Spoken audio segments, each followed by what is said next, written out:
une décision politique d'avoir des militaires qui viennent avec les policiers dans des patrouilles mixtes, appuyer donc ce qu'on fait pour assurer la sécurité de nos concitoyens. On sera tous d'accord pour dire que la situation à Bruxelles est devenue tout à fait inacceptable. Je veux dire, ceux qui ont été là cet été ou qui ont lu les journaux cet été ont bien compris qu'à Bruxelles, on a une situation absolument inacceptable à laquelle il faut répondre de manière encore plus résolue que ce qu'on a pu faire. Et en tout cas, ce à quoi je me suis engagé il y a 7 mois quand j'ai commencé mon mandat comme ministre de l'Intérieur. Il y a une situation qui est aussi difficile à Anvers, à un autre niveau. Vous avez beaucoup d'attaques à la grenade et au cocktail Molotov. Donc on ira là où il faut. Mais on va commencer par Bruxelles parce que c'est là que la situation le demande de manière absolument impérieuse.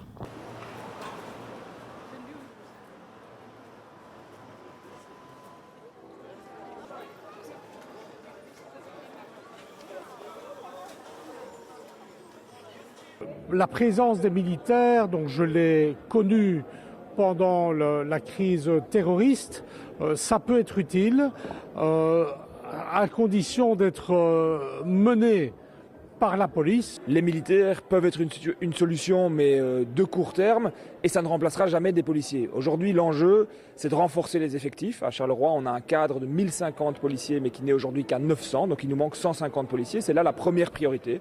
Mais si, à court terme, des militaires peuvent venir dans les rues, c'est une initiative qu'on apprécie.